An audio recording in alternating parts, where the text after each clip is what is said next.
November 26th, 2018. It was supposed to be a celebration. 100 years. A full century of General Motors in Oshawa, Ontario. 100 years of engines, assembly lines, and paychecks that built a city from the ground up. Workers showed up that Monday morning the same way they had for decades. Punched in, put on their gloves. The line was running. Then a press release arrived from Detroit. No warning, no negotiation, no phone call to the mayor. Just a corporate announcement, carefully worded, coldly delivered, that the Oshawa Assembly Plant would be unallocated by the end of 2019. Unallocated. A bureaucratic word for something very simple. Finished. Nearly 3,000 workers. Gone. A plant that once employed 23,000 people. Larger than Volkswagen in Germany. Larger than Ford in Dearborn. Erased from GM's future with a single paragraph. Workers walked off the line that afternoon. Some stood outside in the November cold, silent. Some wept openly. The union president called it a betrayal. The premier called it devastating. The prime minister promised help. Nobody stopped it. So how does a factory like this, the crown jewel of the global auto industry, disappear? To answer that, we have to go back, way back, to a carriage shop in Oshawa, Ontario, and a man named McLaughlin. Robert McLaughlin did not set out to build a city. He set out to build carriages. In 1867, McLaughlin established a small carriage works in Oshawa, Ontario, a modest shop on a muddy street in a town that most Canadians had never heard of. The work was honest. The market was steady. Horse-drawn sleighs and carriages rolled out the door, one at a time, heading to farms and villages across Ontario. But Robert McLaughlin had a son, and his son had different ideas.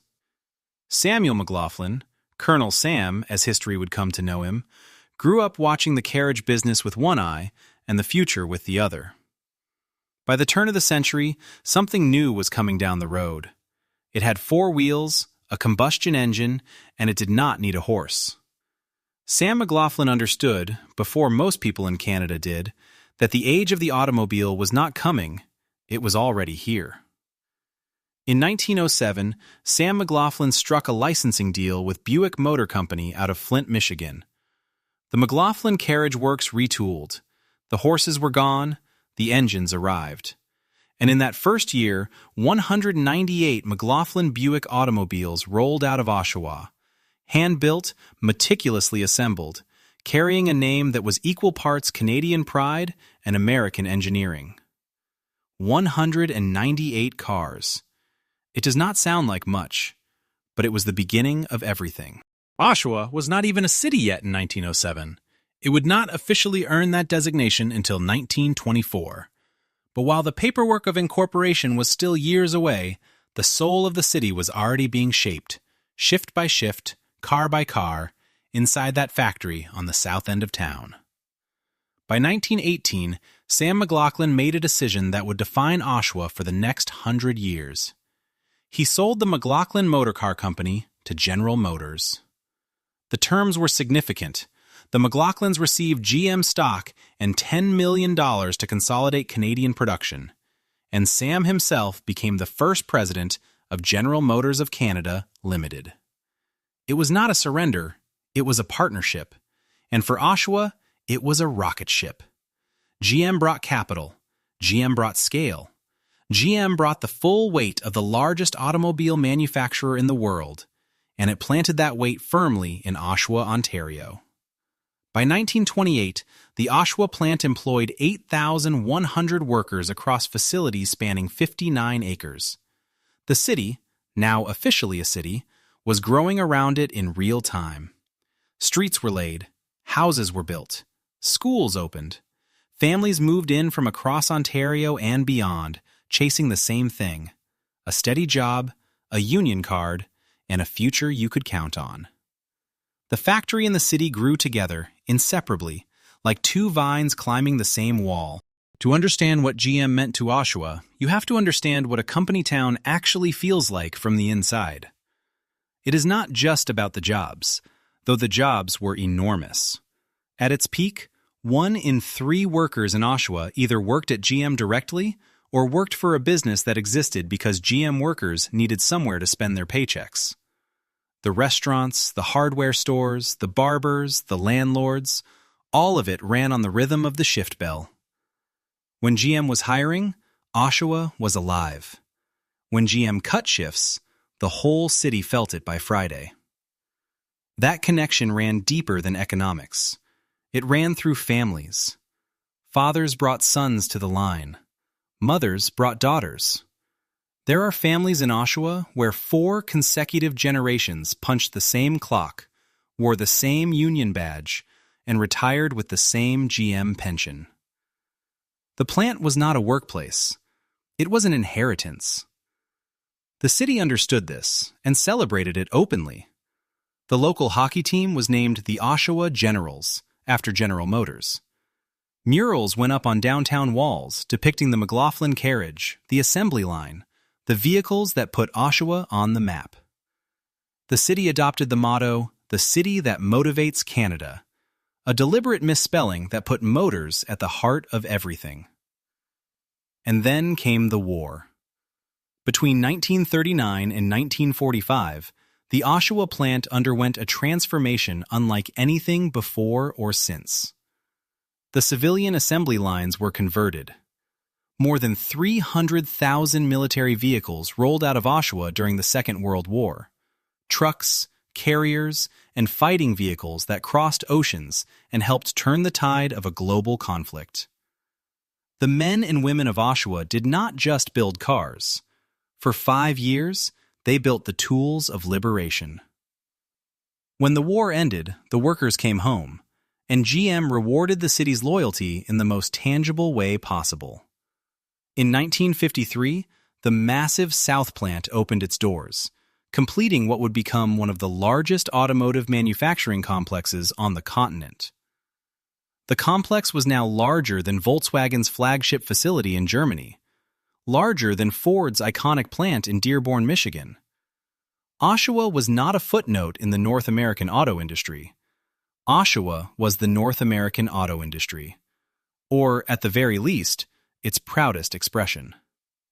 The city that Robert McLaughlin built around a carriage shop had become, in the span of less than a century, the automotive capital of Canada.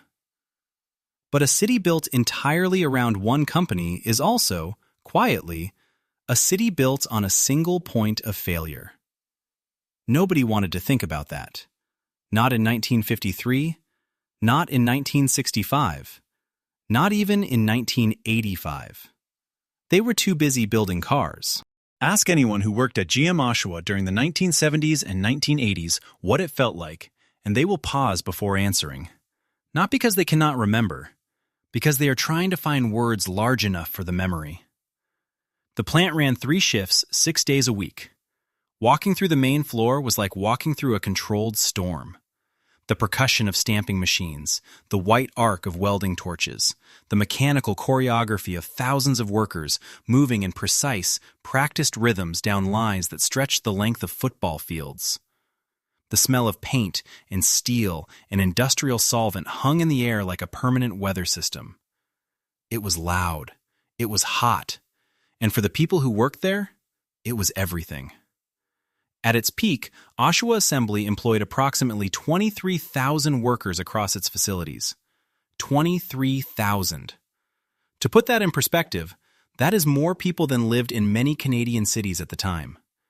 They were assembling up to 730,000 vehicles per year, rolling out Chevrolets, Buicks, Cadillacs, Pontiacs, and later, the Camaro.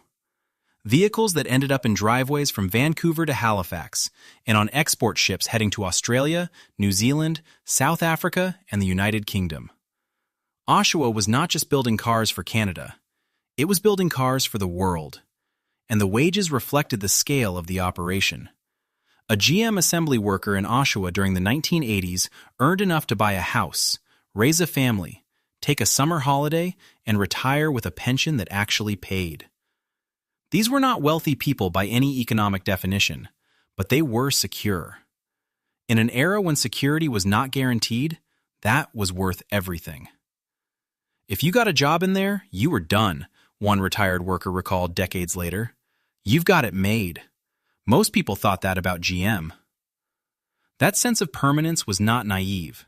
It was earned. The plant had survived the Depression. It had converted for war and converted back. It had weathered strikes, recessions, and model changeovers. Every time the world shifted, Oshawa adapted and came out producing. The quality of what Oshawa built during this era was not merely good. It was, by measurable industry standards, the best in North America. Between 1999 and 2019, the Oshawa Assembly Plant won more quality and productivity awards than any other GM facility on the continent. The J.D. Power Gold Award for initial quality came in 2002, 2003, 2005, and 2006. Harbor Consulting, the gold standard for manufacturing efficiency, ranked Oshawa's 2 car plants as the first and second most efficient assembly operations in all of North America. First and second, both of them, in the same city. Then, in the summer of 2008, J.D. Power presented the plant with its Founders Award, an honor so rare it had only been given 6 times in the entire history of the organization. It was the industry's highest recognition of sustained excellence. Buzz Hargrove, the longtime president of the Canadian Auto Workers Union, did not mince words when he described what Oshawa represented at its height. Oshawa was the crown jewel of the auto industry around the world, he said. It had a bigger complex than VW in Germany and Ford in Dearborn. It was a real moneymaker for GM. It was a real boon to Canada in terms of trade. It was a boon to everybody. The vehicles that came off those lines carried that quality into popular culture. The 1954 Chevrolet Bel Air, the 1963 Chevelle, the 1965 Impala, the 2010 Camaro, a car that had been canceled, mourned, and then triumphantly resurrected, with Oshawa chosen as the plant to bring it back. These were not anonymous industrial products. They were icons. And every one of them carried, somewhere in its steel bones, the work of Oshawa hands. In 2008, the same year the financial world began to collapse around it, the Oshawa plant was converted into a flexible manufacturing facility, the only assembly plant in North America capable of building vehicles from every brand in GM's portfolio, cars and trucks, on the same floor, in the same building. It was a $700 million investment, a declaration of confidence, a signal that GM believed in Oshawa's future. The workers believed it too. They had to. Because this plant was not just where they worked, it was who they were. When the last Chevrolet Lumina rolled off the line in 1999, workers did not just let it go. They signed it. Hundreds of them. Their names written across the body of the final car, preserved behind glass in the Canadian Automotive Museum downtown. The museum's description of that car reads, "Their names are on the surface, but their hearts are in every car they build." That sentence was written to honor one car, but it describes an entire era. For 3 decades, Oshawa ran at full strength, feeding families, anchoring a regional economy, and producing vehicles that carried Canadian craftsmanship to every corner of the world. But even the longest golden age eventually meets a horizon. And somewhere beyond that horizon, a trade agreement was being signed. A border was being redrawn.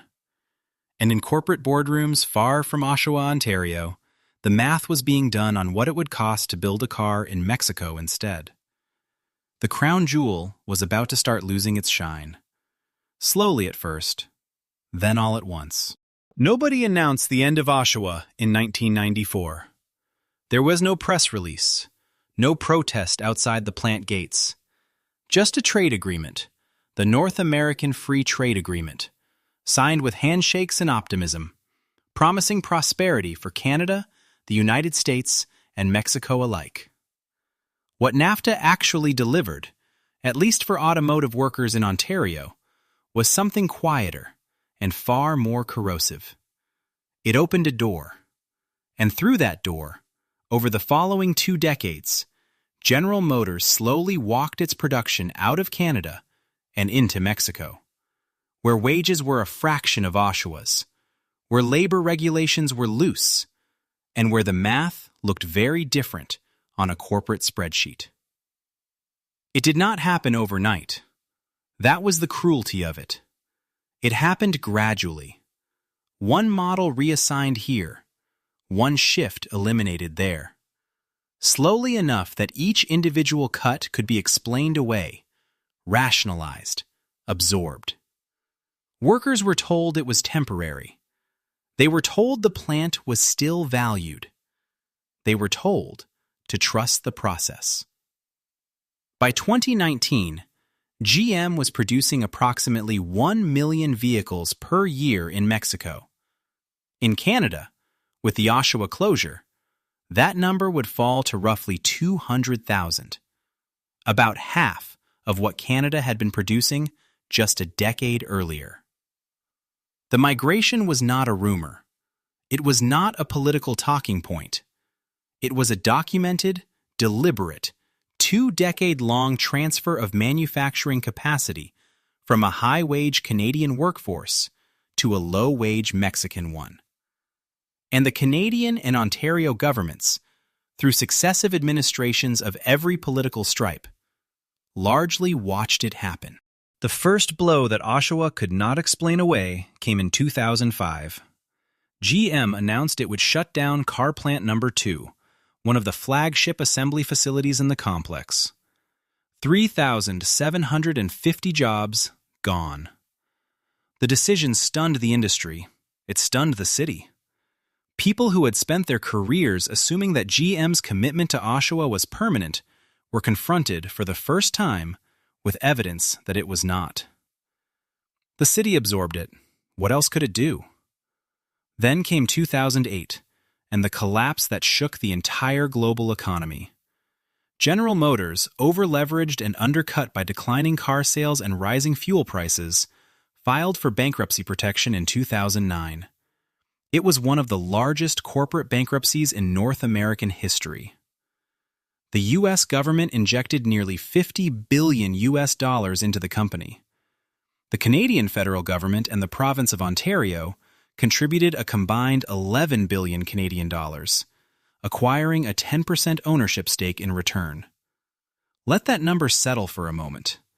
11 billion Canadian dollars, drawn from public funds, from taxpayers in Oshawa, in Toronto, in every province of the country. The argument was straightforward. GM employed too many Canadians, anchored too much of Ontario's economy, and represented too critical a link in the national manufacturing chain to be allowed to fail. Canada saved General Motors, and in 2009, GM's response was to close the Oshawa truck plant, eliminating another wave of jobs in the city that had just helped rescue the company. The last pickup truck rolled off the truck plant line with the quiet dignity of something that knows it is ending. Workers stood and watched. Some of them had been on that line for over 20 years. The city grieved. And then, because it had no other choice, it kept going. What sustained Oshawa through these years, what kept the remaining workers from complete despair, was a belief that the surviving car plant still had a future. That belief was reinforced in 2016, when GM and Unifor, the union representing Canadian auto workers, reached a landmark agreement. The deal promised investment in upgraded assembly lines and provided explicit product commitments, guaranteeing work at the Oshawa plant through 2019. Unifor President Jerry Dias declared it a victory. He called it a commitment that would protect the plant. Workers exhaled. The dark years, it seemed, were behind them. They were not. By the summer of 2018, the market was sending signals that nobody in Oshawa wanted to read. North American consumers, particularly Americans who represented the majority of the Oshawa plant's output, had stopped buying sedans. Not slowed down, stopped. SUVs and pickup trucks were selling as fast as dealers could stock them. The Chevrolet Impala and the Cadillac XTS, the two primary models rolling off the Oshawa line, were watching their sales numbers collapse quarter by quarter. The plant was producing cars that fewer and fewer people wanted to buy. In Detroit, the spreadsheets were being updated. The projections were being revised. The decisions were being made. In Oshawa, the line was still running. The workers still showed up. They still believed that the 2016 agreement meant something, that a deal was a deal, that 100 years of loyalty counted for something, that a plant which had just been named the most efficient in North America could not simply be discarded. They were about to find out how wrong they were. Because on the morning of November 26, 2018, the 100th anniversary of General Motors in Oshawa, a press release arrived from Detroit. And everything the workers had been told to believe was dissolved in a single corporate paragraph. The crown jewel was not being polished. It was being put in a box. The line was running when the news broke. It was a Monday morning in late November, gray and cold the way only southern Ontario in autumn can be. The kind of cold that settles into your bones before you reach the plant gate. Workers had punched in for the early shift the same way they had for years. Same routine, same coffee, same conversation about the weekend. The Chevrolet Impala was moving down the line. The Cadillac XTS was moving down the line. Everything was moving. Then someone's phone lit up. Then another. Then another. The press release from GM's Detroit headquarters had gone out at 11 a.m. Eastern. It did not use the word closure. GM's communications team had chosen their language with surgical precision. The Oshawa plant, along with several others, would be unallocated as of 2019. No products assigned, no future production planned. The statement was careful. The implication was not. Within minutes, the floor knew. Workers began stopping the line, not because management told them to, but because they could not keep going. Small groups gathered between stations. People pulled out their phones and read the same words over and over, as if a second reading might change the meaning. Some workers sat down on the floor right where they stood. A sit-down protest, spontaneous, uncoordinated, and entirely human, spread through sections of the plant as the morning shift tried to process what had just happened to their lives. Outside the gates, workers who had finished their shifts or heard the news secondhand began to gather in the November cold.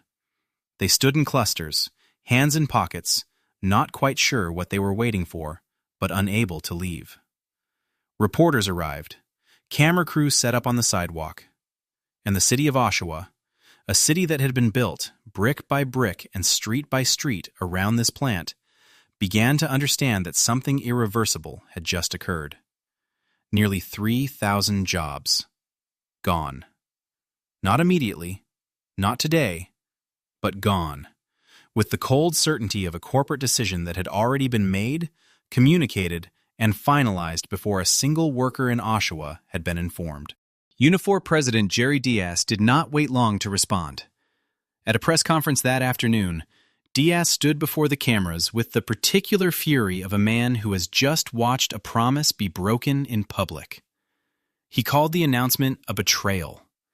He reminded the room that GM and Unifor had signed an agreement in 2016, a deal that was supposed to protect Oshawa through the end of the decade. He reminded the room that Canadian taxpayers had contributed $11 billion to rescue General Motors from bankruptcy in 2009. He reminded the room that a portion of that money had never been fully repaid. "They are not closing our damn plant," Diaz said, "without one hell of a fight." Ontario Premier Doug Ford called the news absolutely devastating. He told reporters he had spoken personally with senior GM Canada officials over the weekend, and that they had told him, directly, that the decision was already made. Ford's exact account of that conversation became one of the most quoted lines of the entire crisis. GM had told him, he said, that the ship has already left the dock. There was nothing the province could do. Prime Minister Justin Trudeau promised to help get workers back on their feet. He met with Diaz. He expressed concern. He did not stop the closure. And so the question that Canadians began asking, in editorials, on picket lines, in kitchen tables across Oshawa, was a simple and devastating one. If $11 billion in public money was not enough to secure the future of this plant, what exactly had Canada bought? The answer, it turned out, was about a decade. The arithmetic of GM's decision was not complicated, even if it was brutal. North American consumers had decisively shifted away from sedans toward SUVs and trucks. The Impala and the XTS, Oshawa's two primary products, were in free fall. GM had already moved production of 5 vehicle models out of Canada to Mexico and the United States in the years prior. The Oshawa plant, for all its quality awards and its efficient workforce, was making cars that the market no longer wanted in the volumes required to justify keeping it open. Meanwhile, in 2018, General Motors reported global revenue of $147 billion and a pre-tax profit of nearly $11 billion. The company was not struggling. It was not in crisis. It was healthy, profitable, and making a calculated decision to restructure toward electric and autonomous vehicles, closing 5 North American plants, including Oshawa, as part of that pivot. And in the same fiscal year that GM announced the Oshawa closure, eliminating nearly 3,000 Canadian jobs, CEO Mary Barra received a total compensation package of approximately 29 million Canadian dollars. That number traveled through Oshawa like electricity. Unifor launched a national campaign. Attack ads targeting GM ran during the Super Bowl, proposed alternatives, converting the plant to electric vehicle production, bringing in new models, exploring partnerships with other manufacturers.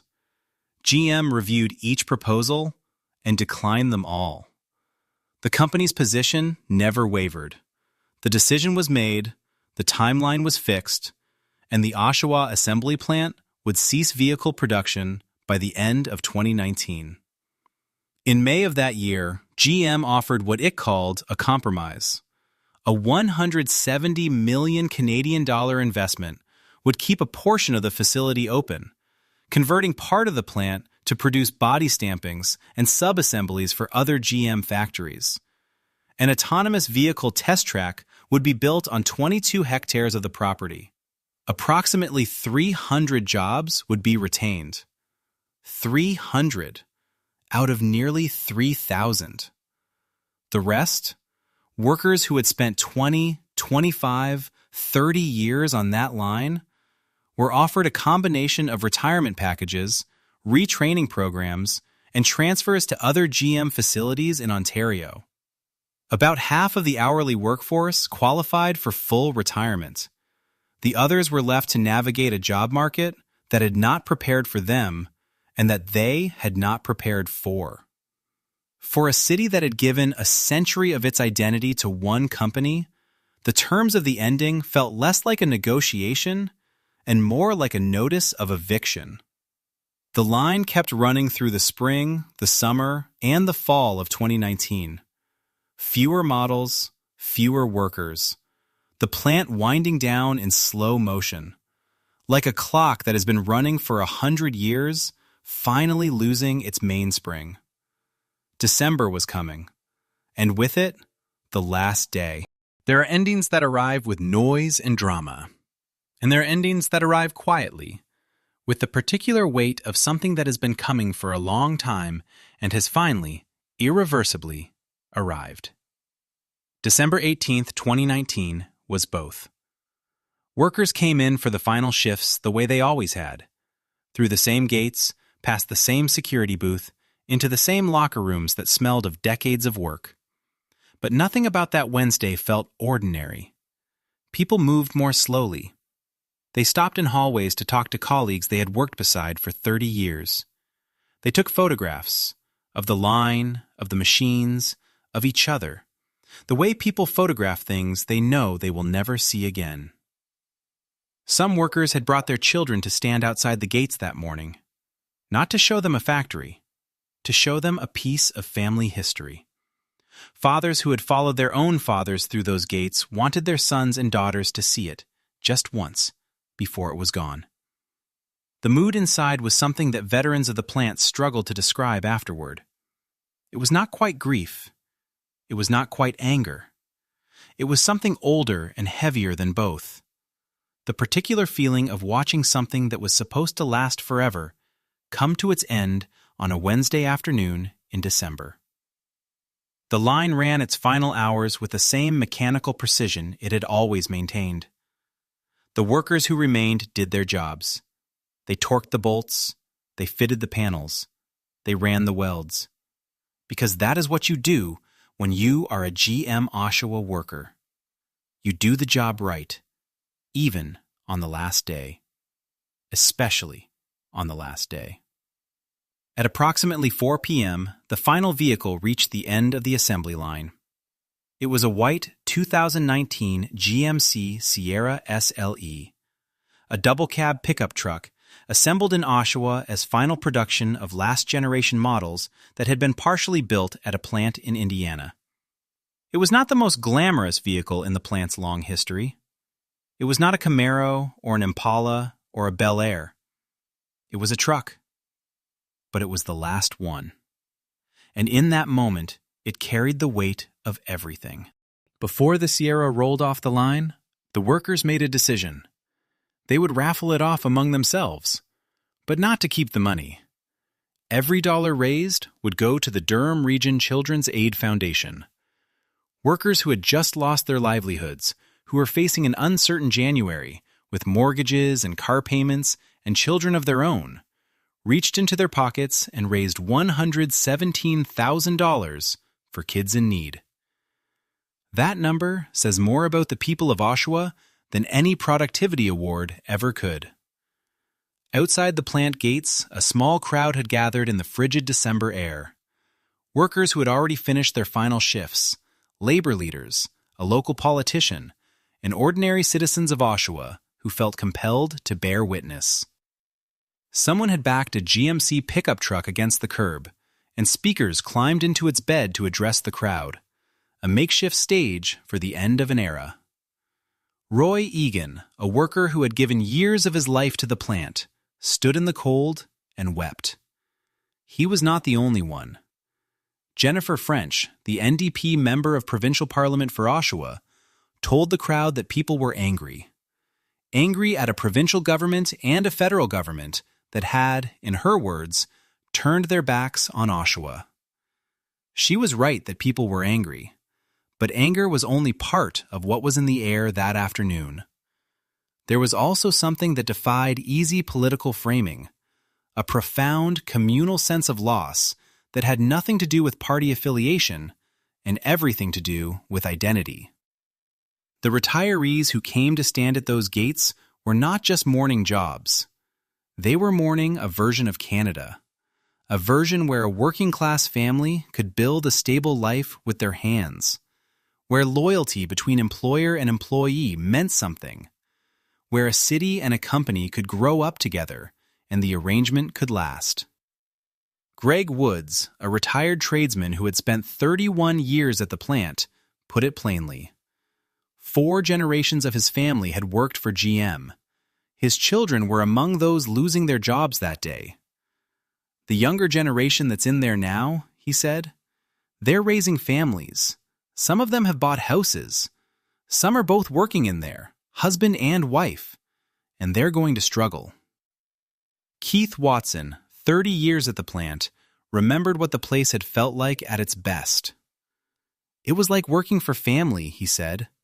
The people were so nice, even the management.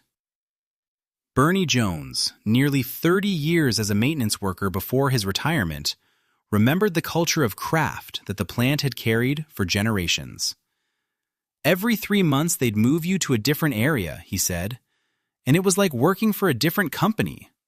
All the machinery changed, paint shops, body shops, wherever you went. These were not men reading from prepared statements. These were men trying to explain, in the cold and the fading afternoon light, what it means to lose something that was never supposed to be lost. At 4 p.m., the line went silent. 112 years after the first McLaughlin Buick rolled out of a carriage shop on the south end of town, 101 years after General Motors arrived and made Oshawa its Canadian home, the assembly line at the Oshawa plant stopped moving. The machines did not make a ceremony of it, they simply stopped. The noise that had defined the soundtrack of this city for over a century, the stamping, the welding, the relentless mechanical rhythm of production, went quiet. And in that silence, Oshawa had to begin figuring out who it was without the thing that had made it. The gates closed. The workers went home. The White Sierra was driven away by whoever won the raffle. And inside the plant, in the sudden stillness of a floor that had never been still, 112 years of history settled into the past tense. When a factory closes, the silence does not stay inside the building. It spreads. In the weeks after December 18, 2019, Oshawa entered a winter that felt different from every winter before it. The plant gates were locked, the parking lots were empty, and across the city, the economic ripple that labor leaders had warned about for 13 months began moving through the community in ways both visible and invisible. Quietly, relentlessly, the way water finds every crack in a foundation. The businesses closest to the plant felt it first. The diners and coffee shops that had run on shift change traffic. The tool suppliers and workwear stores whose entire customer base wore a union card. The landlords whose tenants had just received their last GM paycheck. One by one, the signs appeared in windows. Reduced hours. Closing early. For lease. The ripple moved outward from there. Martineria International, an automotive parts manufacturer that supplied directly to the Oshawa line, announced the closure of its plant in neighboring Ajax. 77 workers. Gone. Because the factory they existed to serve no longer existed. Other suppliers across the Durham region cut shifts, reduced headcount, or quietly wound down operations that had been built around GM's production schedule. The economic research firm BMO Financial Group estimated that the Oshawa closure could drag down Ontario's GDP by as much as 0.5 percentage point.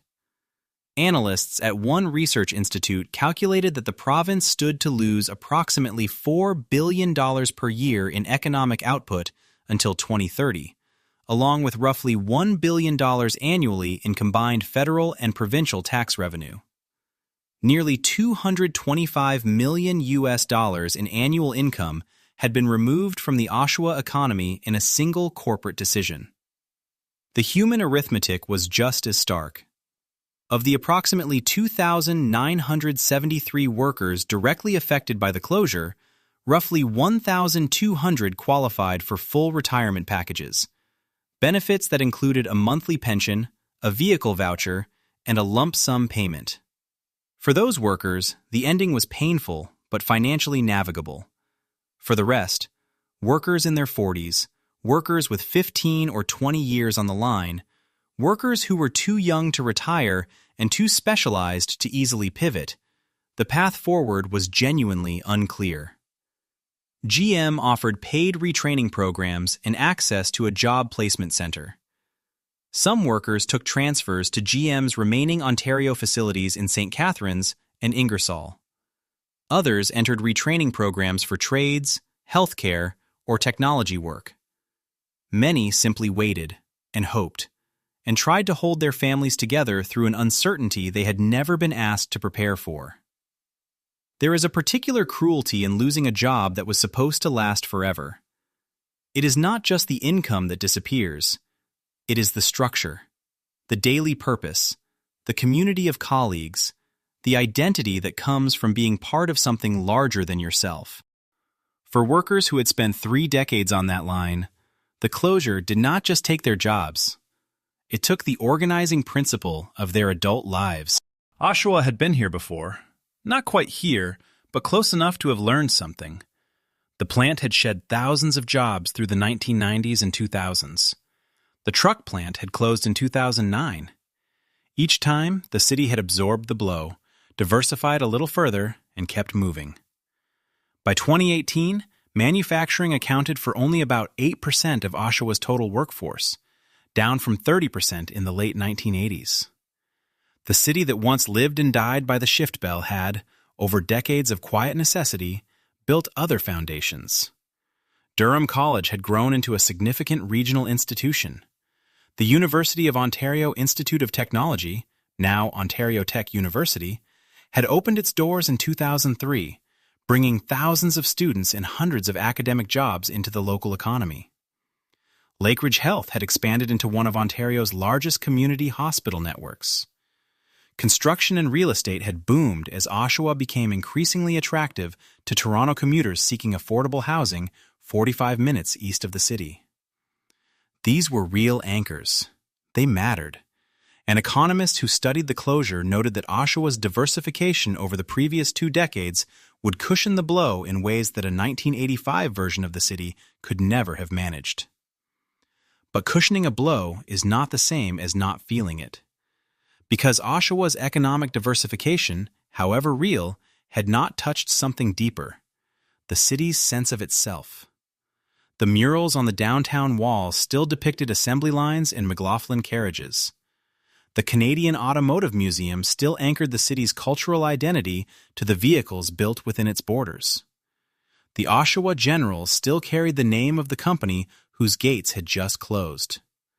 The motto, "The City That Motivates Canada," was still painted on civic pride, even as the motors went quiet. A city can diversify its economy long before it can diversify its identity. And identity, it turns out, is what hurts the most when the thing that defined it disappears. John Henry, the regional chair of Durham and former mayor of Oshawa, a man whose father and grandfather had both worked for GM, described the closure not just as an economic event, but as a wound to the city's sense of itself. "This isn't just about building cars," he said. "It's going to affect the province. It's going to affect the region." His father had been a foreman on the line. He himself had worked there as a teenager. The plant was not abstract to him. It was personal. And for Oshawa, it was always personal. The winter of 2019 turned into the spring of 2020. The plant sat largely quiet. The autonomous vehicle test track that GM had promised was under development on the southern portion of the property. The stamping operation retained its 300 workers. The rest of the massive facility, millions of square feet of industrial floor space, purpose-built for the manufacture of automobiles, sat in silence. Then, in April 2020, something happened that nobody had predicted. A pandemic arrived. Hospitals across the country ran short of personal protective equipment. Governments scrambled. Supply chains failed. And General Motors Canada, in a decision that carried a certain unexpected poetry, reopened the Oshawa plant, the same plant it had closed 4 months earlier, to manufacture masks and medical gowns for frontline healthcare workers. The factory that had been declared obsolete was suddenly essential. It did not last long. It was not a reversal of the closure, but for the people of Oshawa, there was something in that moment worth noting. A reminder that the capability built into those walls over 112 years did not simply evaporate when the line went silent. The hands that had built Camaros and Impalas could be retrained to build something the world needed in a crisis. It was a small thing, but in a city that was trying to figure out who it was without its defining industry, Small things mattered. Because 6 months later, something much larger was coming. And this time, it was coming from Detroit. And for once, it carried good news. November 4th, 2020. Exactly 2 years and 8 days after the announcement that had stopped the line, General Motors called Oshawa again. This time, the message was different. GM would be returning pickup truck production to the Oshawa Assembly Plant. The investment would be 1.2 billion Canadian dollars. Construction would begin immediately.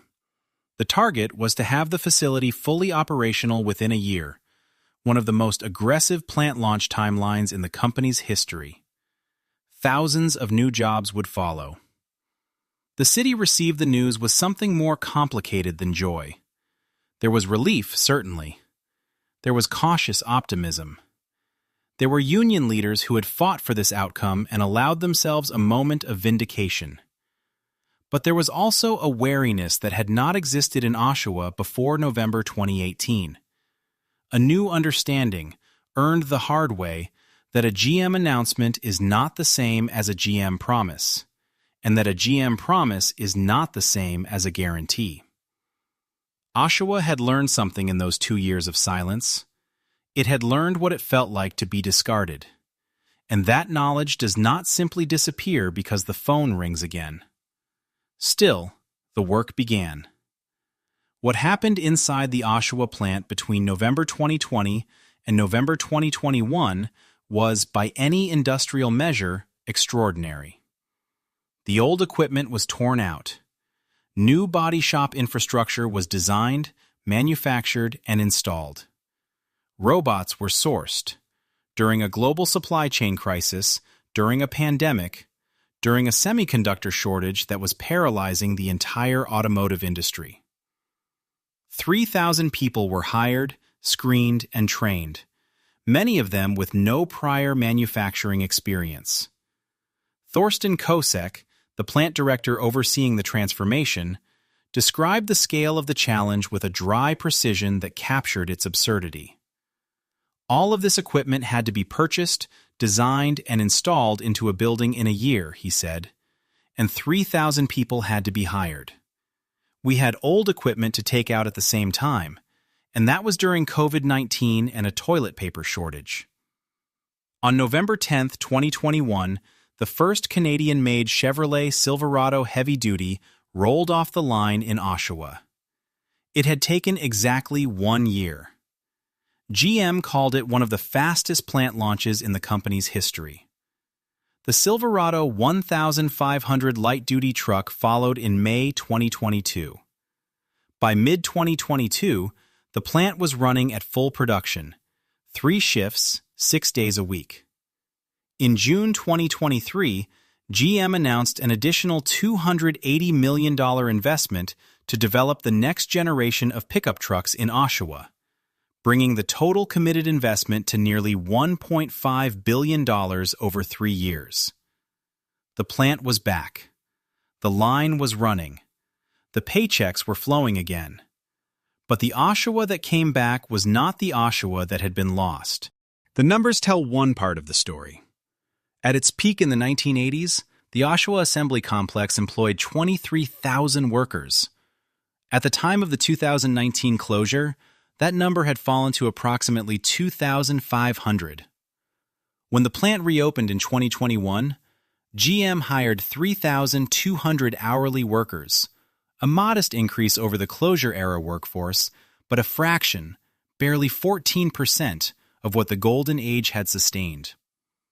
The scale of what was lost in those decades of decline cannot be recovered by a single reinvestment, however significant. The supply chain ecosystem that once radiated outward from the plant, the hundreds of suppliers, subcontractors, and ancillary businesses whose existence depended on Oshawa's production volume, had been restructured, relocated, or dissolved. Rebuilding it takes not years, but generations. And the workforce itself was new. When GM reopened the plant, it made a deliberate decision not to require prior manufacturing experience. The goal was a diverse, young workforce, and it succeeded. Nearly half of the 3,200 hourly workers hired for the reopening were women. Many were recent immigrants. Many were in their 20s and early 30s, stepping onto an assembly line for the first time. It was, in many ways, an admirable reinvention. But it also meant something else. The workers who carried the institutional memory of the Oshawa plant, the ones who knew where every pipe ran, who had trained apprentices across 3 decades, who understood the culture and the craft and the history of what had been built in that building, were gone. Retired, relocated, or moved on. The knowledge that takes a generation to accumulate had been scattered when the gates closed in December 2019, and no amount of capital investment could call it back. The city itself had changed in parallel. Oshawa today is no longer accurately described as a company town. Manufacturing accounts for a small fraction of total employment. The University of Ontario Institute of Technology now enrolls tens of thousands of students. Lakeridge Health is one of the largest employers in the region. The downtown, once built around the spending habits of shift workers, has been slowly reimagined around the needs of a more diverse, post-industrial population. These are not failures. In many ways, they represent exactly the kind of resilience that economists had long urged single-industry cities to develop. Oshawa diversified. Not gracefully, not without pain, but genuinely. It became something broader than it had been. What it lost in the process was the clarity of purpose that a company town carries, for better and for worse. When your city exists to make something, when the thing your hands build is known around the world, when the pride of craft is woven into the civic fabric, there is a coherence to community identity that is very difficult to replace with a hospital network and a university campus, however excellent both may be. The Canadian Automotive Museum still stands on Simcoe Street in downtown Oshawa. Inside, the 1908 McLaughlin Model F sits alongside the 1955 Buick Special. The last Chevrolet Lumina from 1999, covered in the signatures of the workers who built it, occupies its own display. A card beside it reads, "Their names are on the surface, but their hearts are in every car they build." The museum draws visitors from across the province. School groups come to learn about the industry that shaped their region. Retirees come to remember.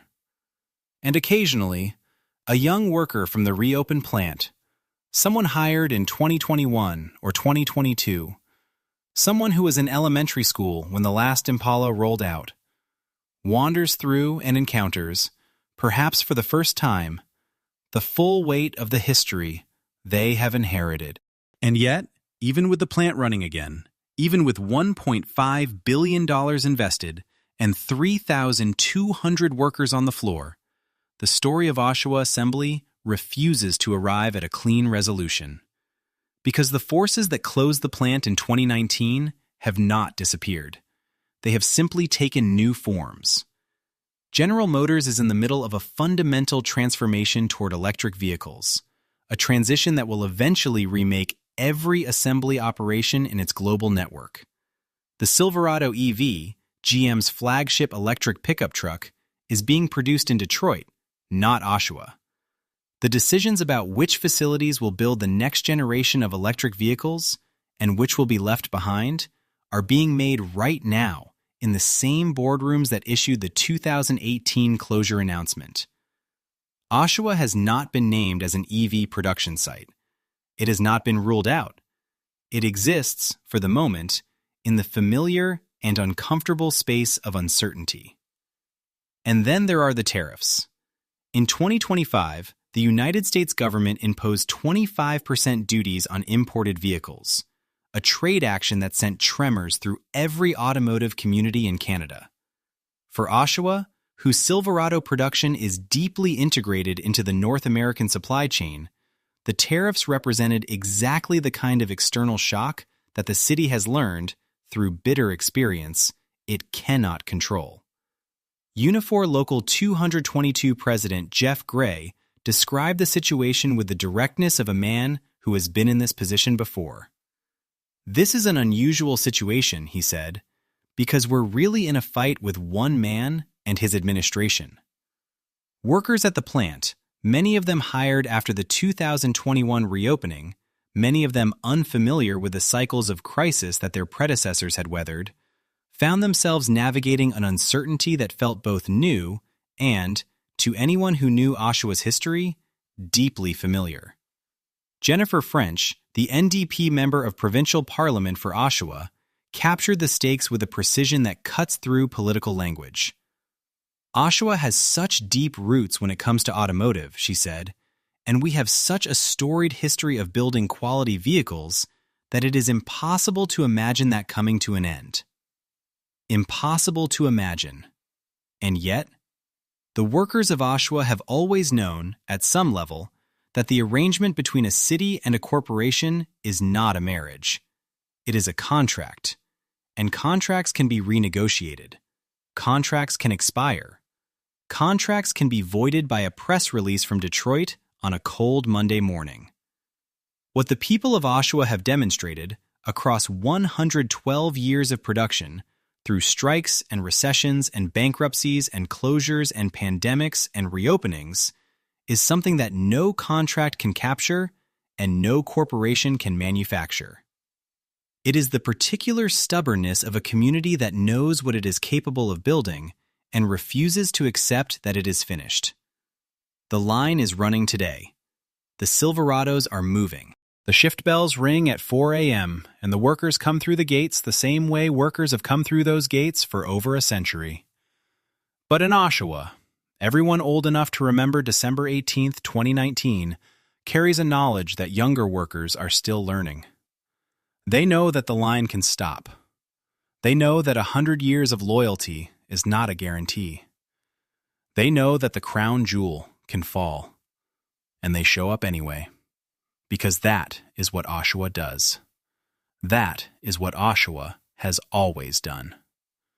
The real question, the one that hangs over every shift, every contract negotiation, every announcement from Detroit, is not whether Oshawa can survive another closure. It is whether a city should ever have to.